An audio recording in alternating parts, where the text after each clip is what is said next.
हनुमान चालीसा में महाराष्ट्र की राजनीति में महाभारत शुरू हो गई है। विवाद लाउडस्पीकर से शुरू हुआ था, लेकिन आगे आगे क्या गुल खिलाएगा कुछ कहा नहीं जा सकता।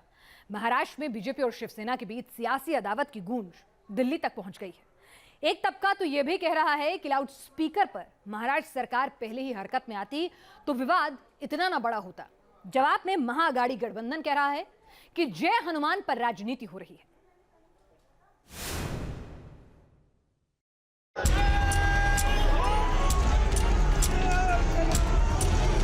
नॉन इशू है एक्चुअली। अगर आप देखें तो ये पॉलिटिकल इशू बनाया जा रहा है।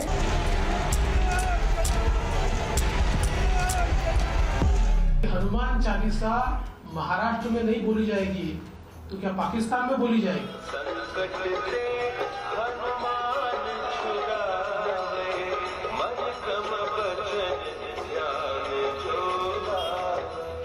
मुंबई में लाउडस्पीकर से अजान तो जय हनुमान पर बात अब बहुत आगे बढ़ चुकी है।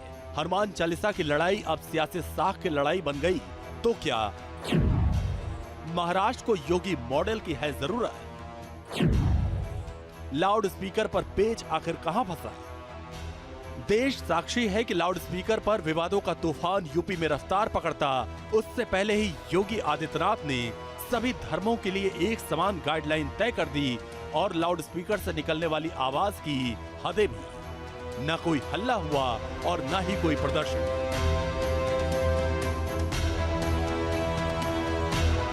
गाइडलाइंस लागू कराने में योगी मॉडल का दम दिखा। कुछ ऐसी उम्मीद मुंबई को भी थी। यही वजह है कि महाराष्ट्र सरकार ने पहली बार लाउडस्पीकर पर सर्वदलीय बैठक बुलाई। अटकलें लग रही थी कि लाउडस्पीकर पर महाराष्ट्र सरकार कुछ बड़ा फैसला करेगी, मगर सरकार ने गेंद केंद्र के पाले में डाल दी और ऐलान हुआ कि महाराष्ट्र के लिए अलग से कोई गाइडलाइन नहीं बनेगी। सुप्रीम कोर्ट का जो आदेश है वही आदेश यहाँ पर भी लागू होगा। कुछ लोगों ने ये बात उठाई है, ये सुप्रीम कोर्ट का निर्णय है, इसके बारे में इस पूरे देश को लागू होता है। तो इस बारे में अगर केंद्र सरकार ये निर्णय लेगी तो सभी के लिए सुविधा होगी। मगर इतने भर से महाराष्ट्र में हनुमान चालीसा पर राजनीति कहां खामोश रहने वाली। कांग्रेस कोटे से महाराष्ट्र सरकार में मंत्री विजय वेट्टीवार तो इस विवाद में मर्यादा की लक्ष्मण रेखा लांघते नजर आए। भरी सभा में उन्होंने ऐसे ऐसे शब्दों का इस्तेमाल किया जिसे हम आपको सुना भी नहीं सकते। तो एक खासदार और एमएलए जो एक फैमिली है, उन्होंने बेवजह से हिंदुस्तान में या दिल्ली में या मुंबई में और पूरे देश में बकाया तैयार करने का काम किया था। अरे तेरे बाप का क्या जाता है, तू कौन लगा? अगर तेरे को बोलना है तो जहां बोलना है तू बोल, तेरे को जहां पढ़ना है पढ़। नहीं उद्धव जी ठाकरे बोलना चाहिए तेरे।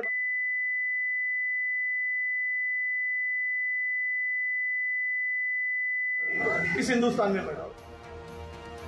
जिस तरह हनुमान चालीसा पर जोरदार हल्ला बोल शुरू हुआ और फिर हिंदुत्व पर, राणा परिवार पर पुलिस की कार्रवाई का आमना सामना हुआ, उसकी तपिश मुंबई से निकलकर अमरावती तक पहुंच गई। अमरावती में गिरफ्तारी के विरोध में राणा समर्थक सड़क पर उतर आए और देखते ही देखते महाराष्ट्र के कई शहरों में हनुमान चालीसा पर महाभारत छिड़ गई। महाराष्ट्र ही क्यों, हनुमान चालीसा पर सियासी गूंज दिल्ली में भी बुलंद।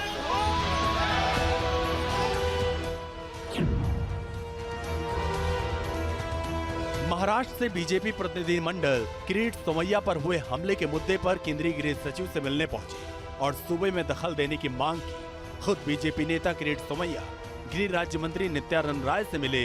उन्होंने गृह मंत्रालय से मांग की कि एक टीम महाराष्ट्र भेजी जाए। गृह राज्य मंत्री नित्यानंद राय जी ने हमें आश्वस्त किया है कि महाराष्ट्र में जो हो रहा है उसके संदर्भ में वो अजय कुमार भल्ला गृह सचिव के साथ में डिटेल में चर्चा करेंगे, बात करेंगे। मुंबई में निर्दलीय सांसद नवनीत राणा तो मातोश्री के बाहर हनुमान चालीसा का पाठ नहीं कर पाई, मगर शरद पवार की पार्टी एनसीपी की नेता फहमीदा हसन खान से मिली, जिन्होंने पीएम आवास के बाहर हनुमान चालीसा और नमाज पढ़ने की इजाजत गृह मंत्री से मांगी। 23 अप्रैल 2022 के रोज हमारे देश के प्यारे गृह मंत्री अमित शाह मोटा भाई से मैंने एक इजाज़त मांगी है हमारे पीएम नरेंद्र मोदी जी के आवास के बाहर सर्वधर्मीय प्रार्थना करने के लिए। कुल मिलाकर महाराष्ट्र में लाउड स्पीकर पर राजनीति की जो करंट लाइन दौड़ी है, उससे लगता नहीं कि यह मामला आसानी से सुलझने वाला है। Team news nation.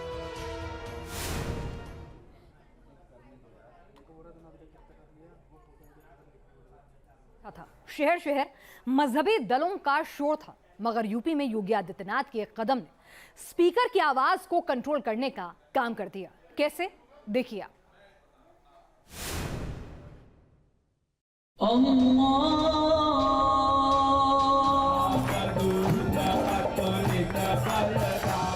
पश्चिम में देवबंद के उलेमा भी राजी। जब से आदेश जारी हुए हैं, लाउड स्पीकर की आवाज जिस तरीके से पहले बढ़ी हुई थी वो आवाज कम कर दी गई है। तो पूरब में गोरखनाथ मंदिर में भी आदेश लागू। तो ये तो महाराज ने व्यवस्था बना दिया, जो आदेश हुआ है उसका हम लोगों ने अच्छा सा पालन करके वही लागू कर। योगी का लाउड फरमान, न शोर न कोई परेशान। माना जा रहा था कि लाउड स्पीकर से अजान और जय हनुमान का तूफान यूपी में अपना असर दिखाएगा। सबसे बड़ी आबादी वाले सूबे में मजहबी आवाजें बुलंद होंगी, मगर योगी हैं तो यकीन हो गया कि लाउड स्पीकर की आवाज पर कंट्रोल मुमकिन है। 18 अप्रैल को जिले के समीक्षा बैठक में योगी आदित्यनाथ ने लाउड स्पीकर पर लक्ष्मण रेखा खींच दी थी और अफसरों को यह आदेश दिया था कि सभी धार्मिक स्थल, चाहे वो हिंदू के हों, मुसलमान के हों या फिर सिख और ईसाई, सभी जगहों पर लाउड स्पीकर की आवाज परिसर से बाहर न आने पाए। और सीएम कार्यालय से निकले इस आदेश का असर भी दिखने लगा।